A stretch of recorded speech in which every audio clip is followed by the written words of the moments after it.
Welcome, ladies and germs. Welcome to Ladies and Drummers germs. Education Connection Deck. I'm here with four of the greatest guys in the world, four of the greatest drummers in the world. My partners in crime from Ontario, California, Bart Ropley. Hello. That's California, Southern California, Ontario, not Canadian Ontario. Not Canadian, eh? Not Canadian, eh? From Phoenix, Arizona, Tucson, Arizona, Chip Ritter, the master twirler. Hello. I wish we were filming about a half hour ago because Chip was making us all laugh all morning. And from the Bay Area, when the lights go out in the city, it's Jeremy Steamroller Steinkohler. Is this on? I'm trying a new microphone. Is this on? Can you hear me? Wow, that's a nice mic. Yeah. And our special guest, all the way from Naples, Italy, then live to Los Angeles, California. Please welcome Stefano Ashbridge. Yes, Stefano, welcome to the show. Welcome. Thanks for having me. It's a pleasure. It's an honor. We're excited to have you. Stefano and I met at NAMM one year. I believe it was at a Sabian Education Network event. And I thought this guy has it together. He is a really likable guy, really nice guy, but has all of his business chops together. He's like, a very, very active drum teacher. And Stefano, you are your drum teaching is LADrumlessons.com, correct? Drum Lessons in LA. Drumlessonsinla.com. Yeah, thanks. I figured when looking for a website, I figured what would somebody type in if they're looking for some drum lessons in my area? And there you go. That's smart. That's very good. Super smart. And that's should have thought of super that. paid off. Yep. It may not be too late. You don't know. Yeah. Now, Stefano, whereabouts are you in Los Angeles? Where are you at? My studio is on the edge of Burbank, but I live right at the heart of LA, kind of downtown-ish. And how old were you when you moved from Italy to United States? I was really young. My family moved here. I was 7. Okay. So I've been here in the States for a really long time. And did you start? When did you start playing? Well, I started kind of late. I was 16, actually, like right before my birthday. Yeah. Wow, Was that's that something, awesome. as a teenager, you were always been wanting to play, and you were jonesing to play, and finally your parents relented and bought you a set, and you just took off from there? Story, yeah. Well, actually, it took a long time to convince them to have a set in the house. I started on pillows and a practice pad, taking lessons, but eventually I wore them down. I'm grateful. That's fantastic. Now, Stefano, you share a passion that we all have, and that we just all are big time into our drum teaching, and make our living mostly from that. Well, we all have our gigs too, but I'm so impressed with your social media. It seems every other day you're posting a review from one of your students who just love you, and all ages, guys, girls. I mean, everybody is going to you for drum lessons, and it's really, really apparent that they love you. And it's really smart because on your part, you've got such good business chops, because you're always, you let the world know about it, and you post all those reviews, and you're always posting super informative information that's just really valuable for drummers and of all levels on your social media. So I just thought, man, you've got some business chops, and so how important are those business chops? And then how did you develop that? Well, it's funny, and thank you for saying that, by the way. I think just like all of you, like you said, we love drums, we love teaching, we have a passion for it. But as far as building business chops, I don't know that I'm still that great at it, but in wanting to take a passion that I love and do it for a living, obviously that entails running a business to some degree. Yeah. So I tended to I look to other businesses. How do other businesses run a business? And specifically, not necessarily just other drum teachers, although it's great to have something like this where we can all connect and share, but other industries like karate studios or dance studios or even gyms. How do they advertise? How do they run a business? You know, and just looking to them. There's some great podcasts out there that I listen to that just talk about marketing and just running a business. And so from there, I learned that, and nowadays, that's how you have to show the world that you're there. You know, back in the old days, it would be the yellow pages, I guess, or putting up flyers. But now with social media, that's how you advertise. And so it's just looking to, mainly other industries, how they do it. And, that's super smart. Why should we just limit our marketing to just the drum community? That's really, really, really insightful to look out and say, what are these even giant companies? What are they doing? What do their websites look like? What, what do they have a slogan? The whole bit. We can really broaden our horizons with that approach, man. That's great. Yeah, and tailoring it to what we do. Obviously, I mean, I don't have the budgeting money of McDonald's per se, but you can tailor it. Yeah. Yeah. French fries in LA.com.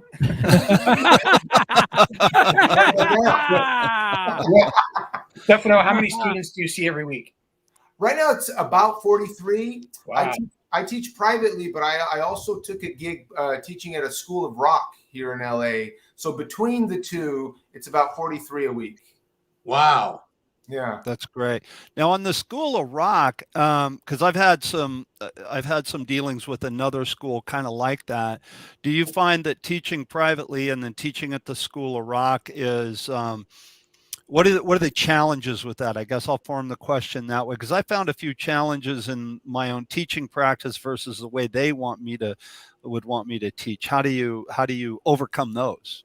Right. Great question. For me, the way I look at it, again, is just the basic love of playing and teaching and sharing what I do with others, especially with the young kids who want to learn. I'm happy to share. So that's what drives me. But of course, teaching privately, I can set a curriculum or teach how I best deem fit.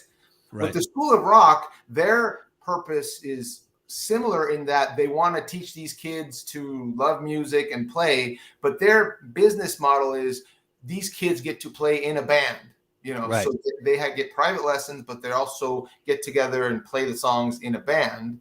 And so with that business model, they too also have their own curriculum, but the school that I teach at, they don't tell me not to teach certain things. So there's book that I teach out of, but if I want to hit the students on to stick control or teach from my curriculum, they don't have anything against that per se, as long as I'm doing my job of helping the kids learn their curriculum and play in a band per se. So I haven't found any clashes with that with this particular situation. I'm sure every situation there are differences.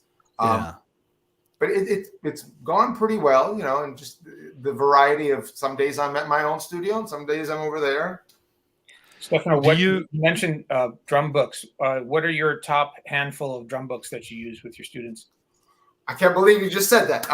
Well, definitely that's tailored to each individual student. If I have a young kid that's just dying to rock out to heavy metal, then we're going to tailor the lesson that way. But I can, as a teacher, just show them some of the great drum books. But it's right here. This has been said before. Rick's book. There we go. Oh man, like I'm saying, nice. Rick, your book is awesome. All 3 volumes. Oh my gosh. It's been said many times before where the student wants to play the drums and learn songs, and the great drum books you go through that takes you through beats, eighth note beat. There you go. See, I've got them all here. Oh, see, I didn't get my new one yet. Rick said he sent me the new one, but I haven't got it. Look at that, man. That's because you took took a long time to send me your cool new address in Ontario. Oh, is that it? That's great. So you got Rick's books. Yeah, they've been really great. Like I said, you learn these beats, and here's the song that you can play along with the beats. It's ingenious.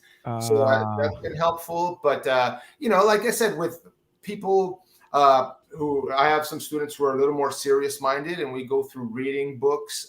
Louis Bellson has a great reading book, both in common time and odd time. I've used that. The modern reading in 4/4. Yeah, right. That book's killer. Yeah, syncopation, stick control. Some of the tried and true ones that I use. Another one that I've been just getting into is Groove Fundamentals by Blake Paulson. Oh yeah, that's also a good one. There's so many great books, but like I said, it's got to be, as it's got to be tailored to the student. So, to the student that just has an aversion to learning to read and they just want to rock out, we can have them rock out, and then I can just slyly show them, okay, this is the hi-hat with the bass drum here, and then take a look, and before you know it, they're reading. Right, exactly. Kind of salt and pepper it in there, and pretty soon they're sneak the vegetables in with the dessert. Right. Exactly. Yeah. Exactly. That's great, man. Stefano, awesome. I'll pay you later for that plug, man. Now, what's Stefano? What's your demographic for students? Like, what age range? It's funny because I think about that. Teaching at the School of Rock is primarily geared towards children. So over there, I think my youngest student is 6, and the oldest they allow, I think, is high school 18. But privately, most of my students have been adults. And I don't know if that's because I'm in the LA area or whatnot, but I teach children privately too. And, I'm open to everything, but I see the most inquiries are adults here in LA. Yeah, for me. On your studio that you have in Burbank now, is that like a storefront, or is it like a private studio? What's your studio like? Well, it's a rehearsal studio. I teach at Nightingale Studios, and I just have a room there that I've set up to teach, online and in person. That's great. That's great. What's your percentage of online versus in person? Right now, it's about 20% online. The rest in person. This past couple of years, I'm sure, as we all have, been grateful that we're able to teach online. Yeah. Because that's what happened. And then as soon as people were able to come back, a lot of them were just dying to get back into in-person lessons. But yeah, that's great. Now, what about gigs? I know we're talking mostly teaching here. That's what we do here on deck. But what about gigs? You're an active player as well. Do you do sessions and tours and stuff like that? Or talk to us a little bit about that. Tell us a little bit about yourself there, please. Okay. Well, what's funny is a big reason why I was able to grow my teaching business is at some point, as I was getting older, I decided to focus my drumming efforts, because when I moved to LA, I was teaching, I was playing, doing some recording, I was doing some tech work for other drummers, and then I started getting tours. And I started to notice it's all great, but I felt like I was watering stuff down. As I'd go on tour and all the work at home would dry up, and I'd come back and build it up and then get another tour, and awesome. But as I was getting older, I just thought, okay, let's focus here. And part of that focus was, if I can just pick, a lane, then I could just, rather than, do some work at home and then stop to go on tour, I could just focus and keep doing that consistently. And so I kind of decided in 2008 to kind of stop touring. Not that I'd never tour again, but I decided if I do that and then just focus, that's part of what has allowed me to every day focus on building a teaching business, and figure out how to run a teaching business. And so since I'm local, I still play locally and do recordings and obviously teach. And so now that things are hopefully starting to open back up, I've got a couple gigs here and there as a drummer for hire. I got a couple things, being hired to do a gig. I've got a recording session coming up. And so it's looking like it's hopefully starting to get back up and running. Yeah. What styles of music are you primarily, you play primarily? What are you most comfortable with? Well, I'm a rock drummer at heart, but I love blues, I love funk, I love heavy metal, classic rock. So I'm kind of in that vein, but I love all styles of music, and I'm continuously studying. I don't think we've had sorry guys, just real quick. I don't think we've had a drummer on the deck when we've asked him or her about styles, who has said, who hasn't said, I love all styles. I listen to all kinds of music. It seems to me like that's like a hallmark of an open mind, and a good drummer, a good musician, is being open to influences from all different genres and listening to a wide variety of music. Even if you don't play them all, even if you're not a jazz drummer, you listen to some jazz and it informs your rock playing, changes your sensibilities a little bit. I don't know. What do you guys think? Definitely. Oh, completely. I was just going to ask him, if nobody's around and there's no pressure at all, what are you going to play right now? What's your favorite style? What's your favorite song? Man, right now, and that's going to change from week to week. But I know. Right now. I'm thinking James Brown. Oh, yeah. There you go. Right now. Next week it'll be heavy metal, or whatever. Nice. Right on. Yeah. That's awesome. Stefano, man. I also know you won Electronica Drummer of the Year.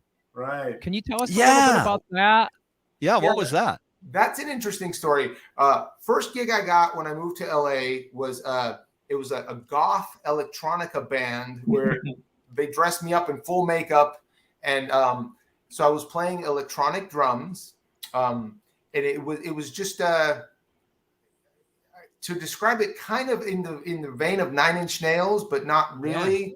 It's a great band. I loved it, and so through that and playing with that band, I got the LA Music Awards Electronica Drummer of the Year. Cool. It was back, I don't even remember, 2003 or something like that. I don't even remember, but cool. It was a great experience because it was diving in and learning that aspects of drumming. I wouldn't consider myself necessarily an electronic drummer. I primarily play acoustic drums, but I do have, I mess with electronics, but through that band, it was just, learn it, figure out all of the sounds and samples. And the band leader was really good. He wrote all the music and played all the instruments. So he showed me how he wanted me to program and play it. So anyway, I feel fortunate. It was a great time. And through that, I got the LA Electronic Drummer Award. That's great. That's very cool, man. That is That's so very super cool. What kind of electronic set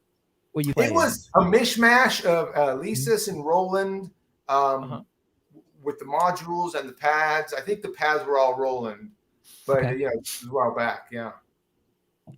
Were you Rick sampling is really from records, big on that? Or that's that's kind of in my wheelhouse. Were you sampling from records, or were you just programming what was available in the modules? It was both. I said, the leader, he wrote all the music and programmed and played it all on the recording, and so he would have all the sounds ready and loaded, and I would just play from there. Oh, that's so great that you got the help from him. Yeah, definitely. Like I said, I primarily play acoustic drums, and so it was learning that world specifically from him, that helped. You're lucky you have that. More challenging than like an acoustic type of gig? Was it more challenging in ways? Well, it was in that, again, I feel that he was really like a great creative mind that he programmed all these sounds. And I don't necessarily think he was a drummer himself. So some of the sounds or the patterns that he would program would not necessarily be what a drummer might play, which was great and challenging. But then when I came into the fold, he was already up and running. So the drum set and the sounds were there. And the way they were programmed were there. So in playing this pattern for a song, it wouldn't necessarily be, the sounds weren't programmed to pads the way a drummer would think to play them. So from song to song, the pattern would be, some crazy sticking polyrhythmic stuff that you just have to shed and learn. So the challenge that way. Yeah. Wow. That's cool. That's really cool. Yeah, super cool challenge. Hey, without changing the subject, I want to take it back again to where you got started drumming. What was there drummers that you were looking up to or listening to that kind of influenced your path or that drew you into drumming?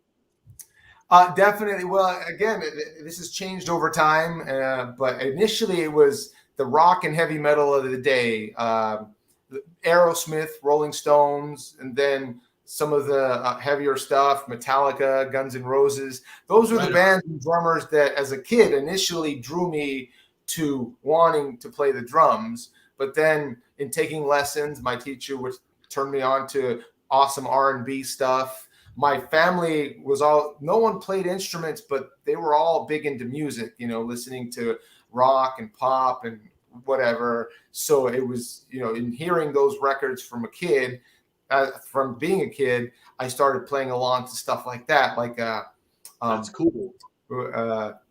Like Earth, Wind and Fire and cool. The Eagles, AC/DC, so it was kind of, that was around, that's the songs I knew. And that's what I started learning and playing to. So that's what got me started anyway. But, then you learn some jazz, you learn some, hip hop and start playing stuff like that and just expand. Are there drummers that you're looking at now that you're listening to lately that you find yourself drawn to? Yeah, same thing. Especially now we have the internet. There's just such amazing drummers that are like, wow.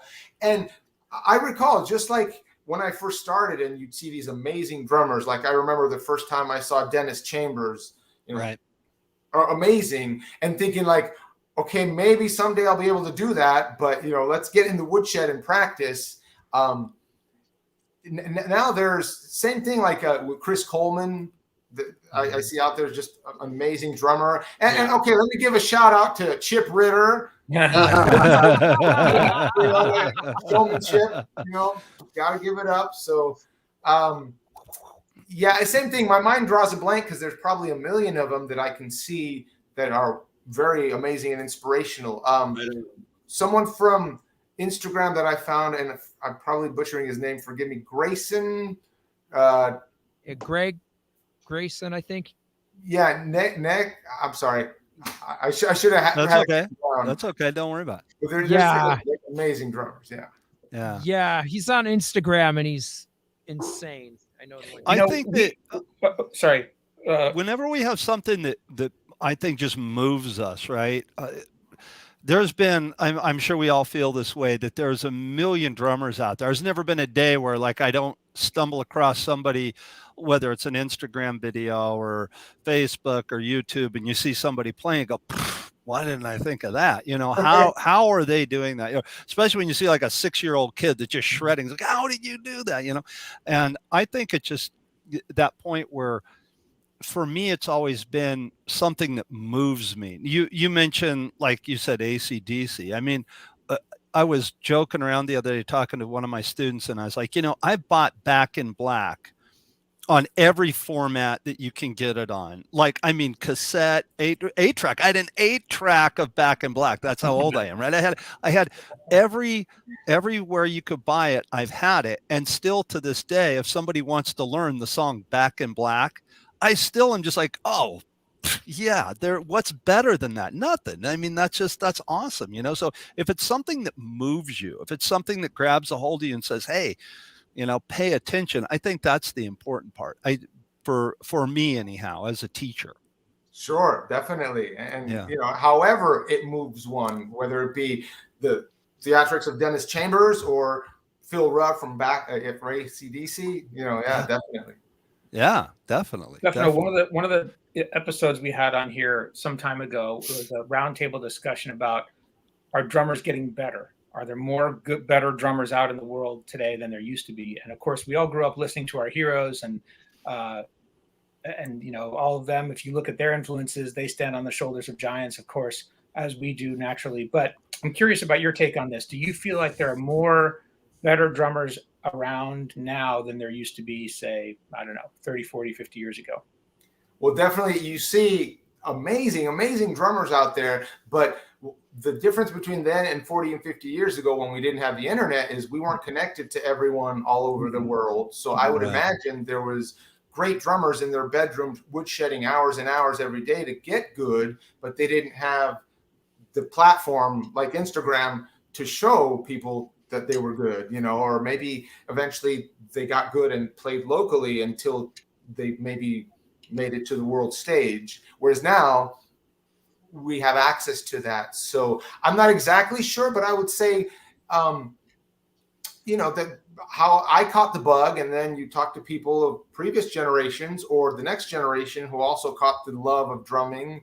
And I would imagine that's always been the case. Yeah. In your, I want to come back to this because we were talking about reading and we've gone on Instagram, talked about all this stuff. Do you still feel that nowadays, in your teaching practice, that it's, just as important to know the nuts and bolts, the rudiments, how to read and all that sort of stuff? Because there are people that, they're an internet sensation, they're because of Instagram or what have you. Do you still feel that it's very important to know how to read and know your rudiments and sticking technique and, match grip versus traditional and whatnot? How do you approach that? And what are your thoughts on that? I do. But just like we discussed with slyly sneaking stuff in, I just always try to keep in mind my students' goal. Just like when I started and I wanted to be a rock drummer, and I was always open to other stuff, but it's like I just wanted to go home and play rock music. And so if I have a student that's like that, I can relate to that feeling of if they feel like, I don't want to learn to read, I don't want to learn different styles, I just want to play heavy metal or whatever. So I can go with that and then sneak in reading. And then you see, I can point to their favorite drummer and see, talk about, look at how flawless their technique is and the different molar technique, or, how smooth their double stroke roll is and use of rudiments, to kind of get them to see that, if I want to be good, but if I want to be good like that, this is the key to get there in learning proper technique, reading, working with a metronome, and just patiently, guiding them to where they want to go, but then opening the door to show them that where they want to go involves having a knowledge of these things. Right on. Well said. Very well said. You're basically taking your students and anointing them with the technology of You got it, Chip. Yeah. There it is. Every time, man. Every time. There's no conversation into which Chip cannot insert that phrase. It has to be in there. I dare you to come on the deck, whoever, and try to not make Chip not say that. There you go. For future guests, let's have a round table. Hey, let's have a round table about French fries. We've already talked about French fries on the show. Let's have that, and Chip will work it in. Stefano, let me ask you: when you said that the recent events regarding COVID and the quarantines and learning how to teach online, how has that process been for you, and how difficult was it for you to learn how to teach online versus never teaching online before? Well, that was something I was diving into before we had COVID. So I had some experience in that. Okay. I was fortunate enough to get students from other countries. And I got some students from Canada. So obviously that meant teaching them remotely.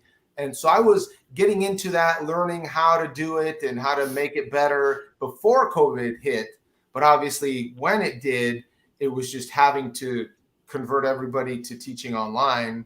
And most people, I only had a few students that just really didn't want to do online remote lessons, but everyone else, kind of had to.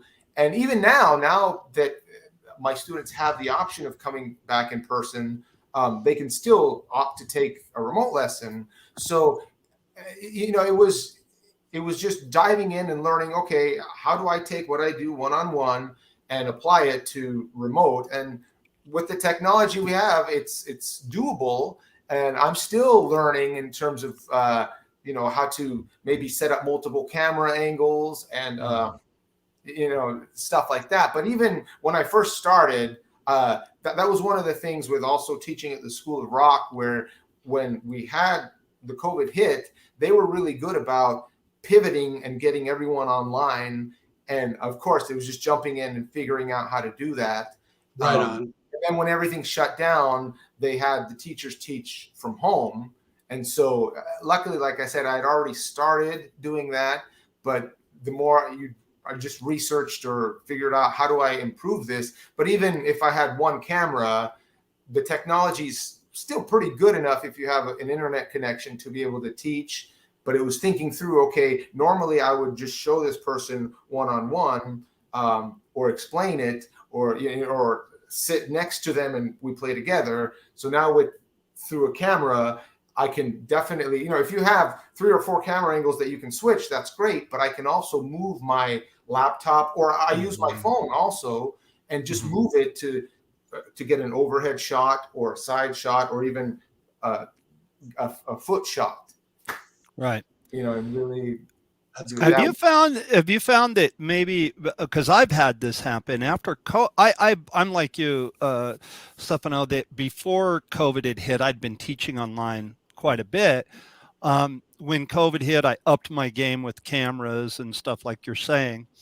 And then when it kind of started releasing a little bit and people could come back in person, I found that most of my students wanted to stay online for the convenience. Like, hey, I don't have to fight traffic in LA, I don't have to fight traffic. The parents like it because they don't have to, oh man, we just got home from soccer practice and now we got to leave to get over to drum lessons. It's been pretty good. Have you found that too? Have you kind of had the same, have you had any of that happen? I sure have. Yeah. And yeah. definitely, like I said, now they have the option so that they could even call me last minute to say, I'm running late. Can we just do the lesson online? Or one of my students called me and, this was as things were opening back up and he came back in person and he called me and said, my car won't start. I think I ran out of gas or something. So I said, all right, let's do it remote like we had been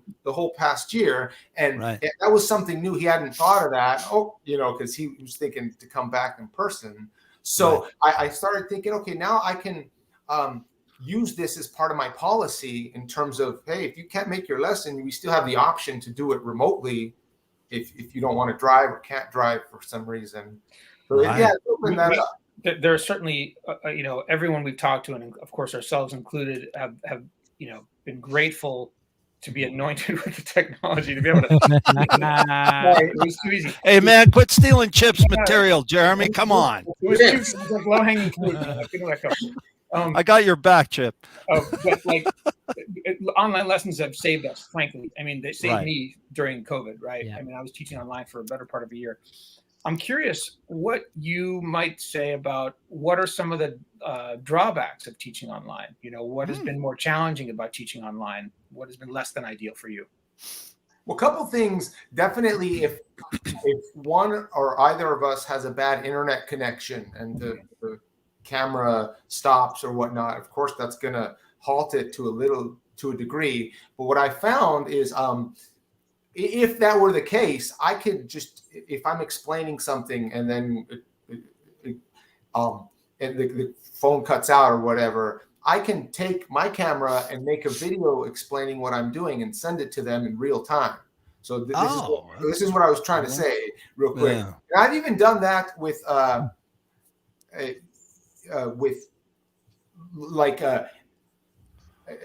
in teaching, taking my phone and just propping it up somewhere else and sending a video. So just in real time, they have another camera angle of what I'm talking about. And then, you know what I mean? Sure. Yeah. That's been one of the drawbacks that I just figured out. How do I remedy this? Like I said, the other thing here's one thing that I think about. When I first started, I took private lessons, but I'd also buy all these drummers VHS tapes, like Steve had a VHS tape and Steve Smith. And also periodically drummers would come through it to do a clinic tour. And reading Modern Drummer, I learned from all those, but those were all different. So, when I'm watching the VHS, I could rewind it, but I didn't expect to ask Steve Gadd a question, but I could ask my teacher a question and stop our lesson. So those are two different methods of learning. Mm-hmm. So with in-person lessons and online lessons, of course it's different, but I still view them as just two different modes of learning. But like I said, if there's some drawback, I try to think how can I remedy this, or how can I make it right? But still, to someone that would say it's different because we're not in the same room, that's right. We're not in the same room. Right. Stefano, I want to go back to your studying. We both studied with Zorro, which for me it was life-changing, and I'm certain for you it would be. And then I also know that you studied with Mark Schulman from Pink and Foreigner, who's just one of the coolest, funnest guys in the world. And Mark's the best, man. Oh my gosh, Mark so is funny. Yeah. So could you tell us about studying with those guys? Some things that you picked up and how that's, if you followed through with what you learned from them with your students. Definitely. Well, this was the case. Me moving to LA and I've yet to read that one, but I will. It's on the list. Great book. Yeah. Sorry, I didn't mean to interrupt you. No problem. So moving to LA, and some of my great drum heroes live here. So I intended to take lessons from some of them. And, I moved to LA, and at first I had a day job, so it wasn't like I had a lot of spending money. So I saved up to consciously take some lessons. And Zorro was on the list because I was familiar with him. I bought his books and whatnot.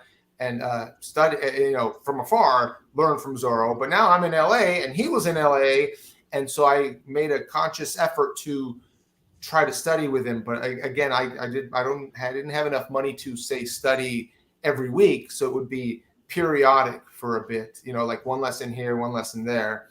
But yeah, definitely, I just remember that. Like he watched me play for maybe 5-10 seconds and knew exactly what I needed to work on, which is what I came to him for. I asked him, I've been playing drums for a while, and I don't know if there's something specific that I need to really work on. I explained to him that my goal is to become a professional drummer, and I also teach a little bit. And this was early 2000s, so this was a while back. And he just knew right away, okay, you need this book and do this book. We studied through his book, it was the 10 Commandments of R&B. The Commandments of R&B drumming, and then the early commandments with Daniel Glass. Right. Yeah, exactly. And so, those amazing lessons. I learned a lot from as a player, but I also learned a lot as a teacher as to how to present something. Like I said, for me, it was like I went to him to say, okay, can you see what's wrong with me and fix me? And, not in a mean-spirited way, but just in a matter-of-fact way, pointed things out. And this is what you need to do with it, and work with me to do that. And definitely life lessons as a teacher that I've taken. And same with Mark. With Mark, it was we did like a seminar on recording drums, and he took me through a jingle session recording for a commercial. And so we were working on the aspects of how to navigate that world of recording. And it's, like you said, great guy, positive, really fun to be around. That's a huge, important lesson, that studio lesson. Mm-hmm. Did he get into the engineering of drums and recording of drums, or was it just more of the, what to play? Yeah, it was both. Yeah. Definitely. Especially at the time, now, the technology is available where we can all have our own home studios. So it was great to see, because he has a DVD or a course on setting up your own home studio. But this was before that. Yeah. Where he went through, the gear that you might need to set it up. And it was, I don't remember where it was, but he had it ready and set it up. And this is, preamps and an interface, and set up his drum set. And it was great stuff. That's great. That makes sense that Mark would teach the engineering aspect of drumming before he puts out the video. And his video is fantastic, and you could tell that it's refined and that he's beta tested it on different students. Exactly. So I went to a clinic, Mark Schulman clinic, and they introduce him, and he walks out into the crowd. Hi, I'm Mark Schulman. Have some Tic Tacs. Hey, I'm Mark Schulman. Have some Pez. Have some Tic Tacs. I'm like, this guy is so funny. But he made that instant connection. Yeah. And right. And yeah, I would love an opportunity to study with him. And Zorro studying for me, studying with Zorro was life-changing on a personal level. We became really, really, really close friends, and just the encouragement level, and I was a rocker, and that was my background, and I couldn't believe it. I looked in Modern Drummer, and he actually put an advertisement in Modern Drummer that he was accepting students. So I wanted to get my funk chops together, and so I thought, well, who better than studying with Zorro? Yeah. And it's one of the best things I ever did. Definitely. We should get him on, Rick. He's working. Yeah, I've talked to him, and he wants to come on. So he's working. Awesome. He's working on another project right now. He always has big, elaborate, amazing concepts, and he puts a lot of time into it. When that's done, it's gonna be out. So, yeah. If those of you haven't checked out his book, The Big Gig, it's That's a great book. Epic Fantastic book. If you're book, considering becoming a professional musician, you should read The Big Gig. It's all about what you need to do to get there, and the questions that you should ask yourselves, and that the overall picture. The overall picture of what it takes. Yeah, it's almost as good as Finding the Groove by Jeremy Steinberg. Almost as good. Not quite. Yeah. Right here. I can't reach it. It's right there. I promise. It's right there. Hey, so Stefano, I got a question for you, and this is more curious than anything. You said you live right in downtown LA. Do you have an apartment, or do you have a house, or what's your practice setup like there at the where your living quarters are, I should say?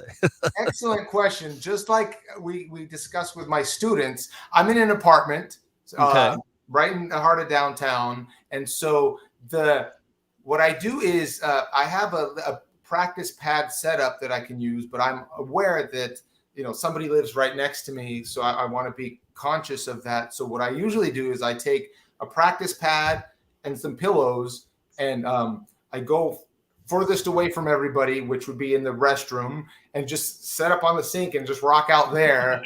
There you go.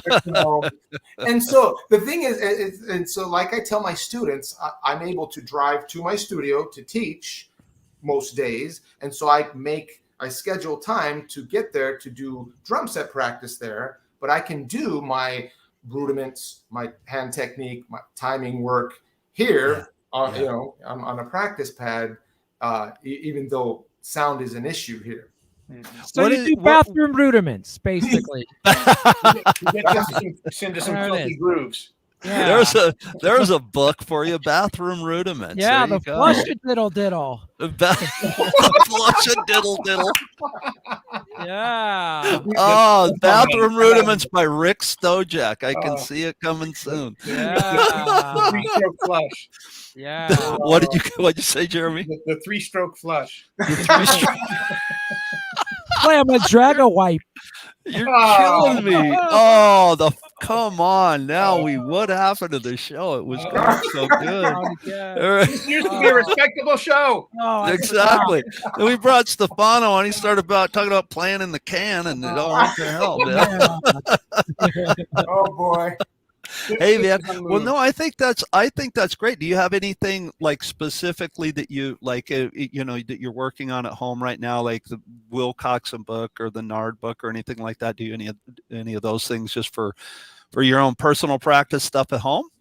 I do. I try to step back and analyze myself in terms of what do I want to improve on in terms of like timing, dynamics, phrasing, musicality. And so I structure my practice to hit upon those things. specifically. So I'm going through, like I said, I'm going through the Belson book with one of my students, and that applies in me wanting to be prepared for the lesson and wherever we're going. But I can also use that for myself and challenge myself with reading through the Belson book. You can take something like those rhythms and play a 16th note grid and just play the notes as accents or flams, challenging myself that way. Constantly working with a metronome to just try to hone in and refine my sense of time. There's what else? There's just stuff like that. I'll go through some books, and rudiments are always a part of that. Yeah. Footwork. I watched. The reason I asked that is I have I'd watched a video recently with Steve Smith, and he was playing at he has an apartment in Manhattan, and he's playing on a kit that it had the mesh heads. It basically had a kick drum, a snare drum, a hi-hat, and a ride. And he had the mesh heads, and he had the sound off cymbals, and he was talking about playing in an apartment and how he has neighbors that are above him and below him, and how he keeps things quiet. And I was like, man, it's so great to see somebody at that level, that plays that well, and they're still just, okay, I got to get in my chops today. It's part of their life. Steve Smith. Exactly. And it's so inspirational. So when you said you lived in downtown LA, immediately that's what I thought of. It's like, oh, I got to ask, So yeah. Exactly. Yeah. Definitely. So we talking about you practicing and going through all the things that you're going through. Do you have students that you find are not practicing? And if so, how do you get your students to practice? Good. Yell! No, I'm just kidding. Scream. Yeah, that's it. Knock him on the knuckles. Right? Keep that pinky in. Yeah, that's something that's always been the case. You get some students who practice, some students who don't. I try to not only what I try to do is step back and have the student reflect on what their goals are.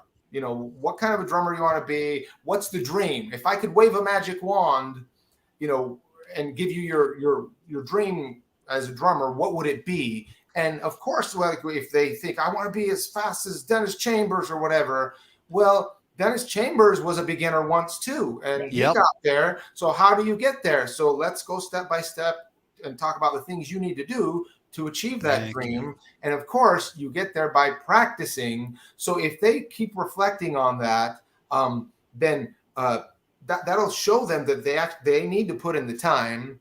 And another thing we discuss is carving out a practice schedule so that you're going to practice on Monday, Wednesday, and Friday or whatever, or every day. And we discussed that during our lessons. How did your week go? Did you write it down? Let's talk about, did you hit the things that we're working on? And I tend to be, I was just kidding. I don't really yell, but I tend to, again, if they swear in Italian. Sorry, I cut you off. Hey.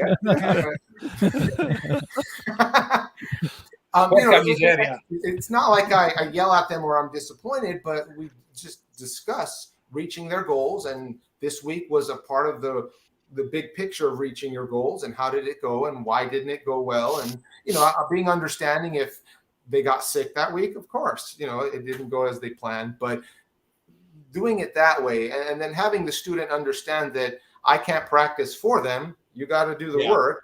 And then on top of that, hopefully motivating them to want to do the work. So like when our lessons together are fun and they want to be, they want to hone in their funk chops or be fast like Dennis Chambers, that I can hopefully motivate them by showing them I put in the time and this is what I'm able to do. You want to do that too? Then let me tell you what to do there. Right on. You're always going to get that's good. Practice.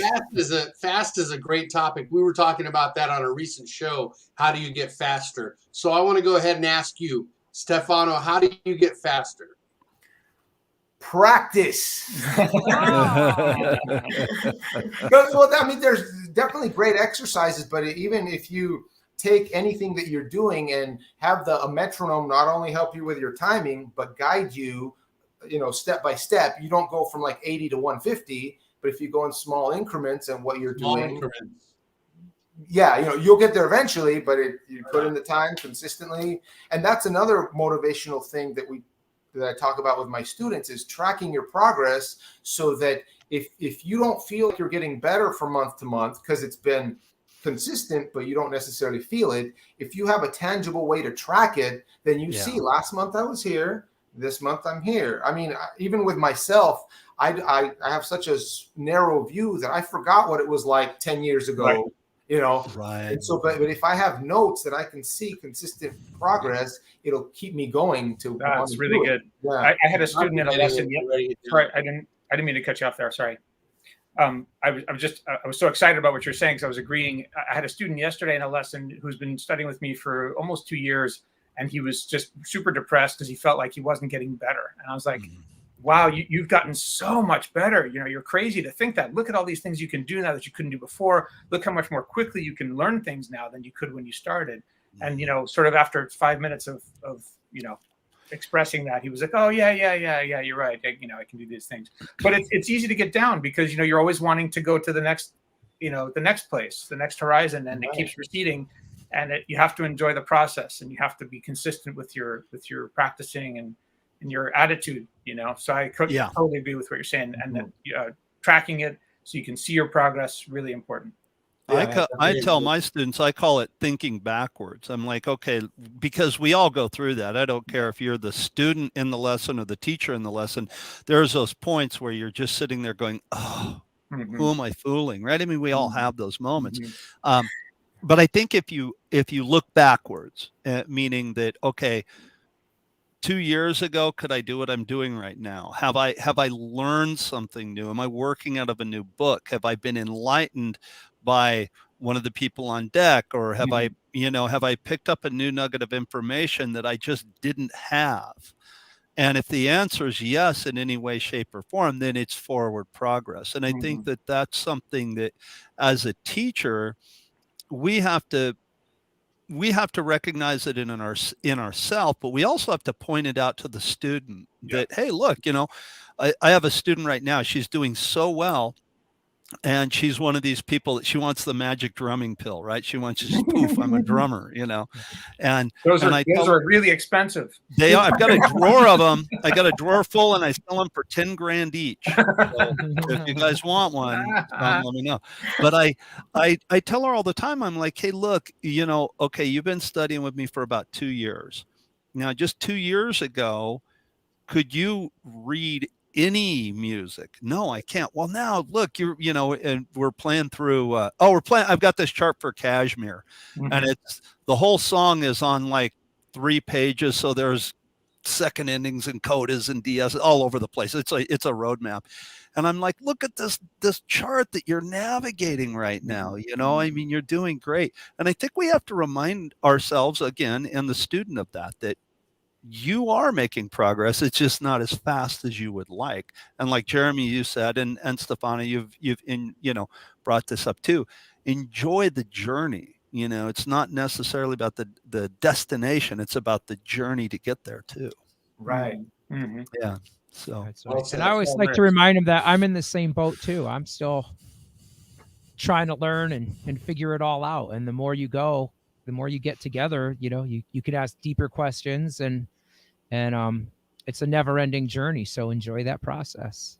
Yeah, exactly. Yeah. It's helpful for the student to know that your teacher's also on the road too. Yep, exactly. Yeah, like we're students too, right?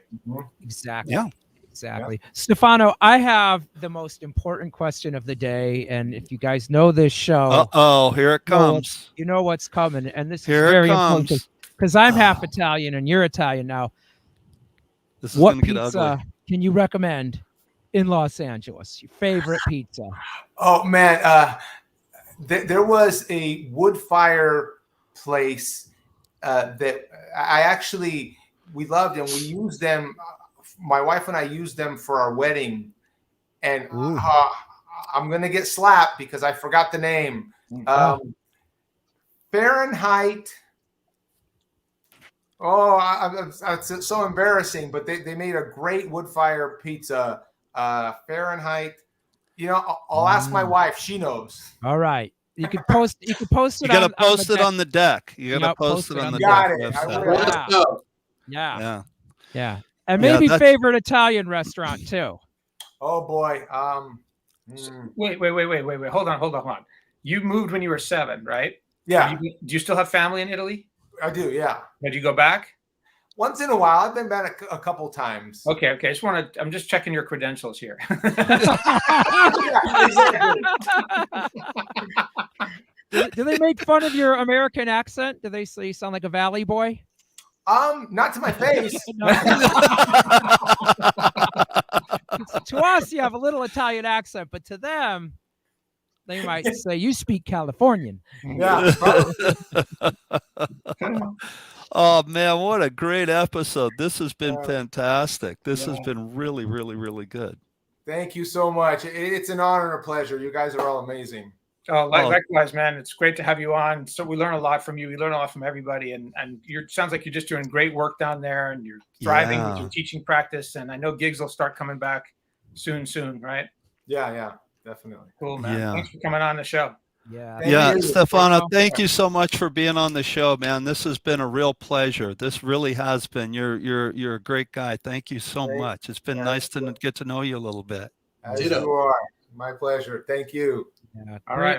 Great job, Stefano. And every once in a while we'll ask several of the people we've had on the show back for a round table, which we call all hands on deck, and we pick a topic. So we'll definitely be back. Would love to have you back in the future for an all hands on deck. That would be great. Yeah. We need to get an all hands on deck pizza one, because we could have Alex Cohen on. Yeah. We could have all these people from New York, all the people from the East Coast, and we could do a pizza show. Yeah, Bergamini, get him back on. Oh man, can you imagine? Gosh, man. It's going to be a bloodbath. I'm just telling you. It is. Now I got to teach today, and I don't want to. I want to go eat pizza. I want to go eat pizza now. Stefano, well, thank you again, man. Keep up the awesome work. It's inspiring, and you're making a big difference out there in the drum community. You are. Thank you, Stefano. Yeah. Thank you. All right. Have a great one, everybody. Stay safe. safe, everybody. Thanks for watching. Thanks for watching. I'm going to do my best, Chip Ritter, to get us out of here. Oh, look at that. Look at that. I keep dropping the left one, though. I don't have. Quick, Jeremy, hit the end button. I can't keep this going. Stop are cramping. My hands are cramping. I thought we were just going to vamp for a while. Oh, is that what we're doing? Chip, where's your sticks? Let's see your twirl before we. I don't have my sticks with me. Oh wait, I got them over here. All right. Oh wait. All right. Oh wait. I have them here in my holster. Let's see this. Yeah. There we go. Yeah. There we go. There we are. There's the Chip Ritter we know and love. See, you got this cool Tommy Aldridge thing going on where you know how Tommy goes? Weasel, man. That's the garden weasel. The garden. Yeah, but how do you get it to go the other way? It's See, all I can about go the this garden way. weasel. You got to watch the video, man. Okay. Yeah, well, Okay. He has pills that you can take, but they're really expensive. I needed some last week, I tell you. Stefano, thank you so much for being on, man. Thanks, Stefano. Thank Stefano, you. you're Have the a best.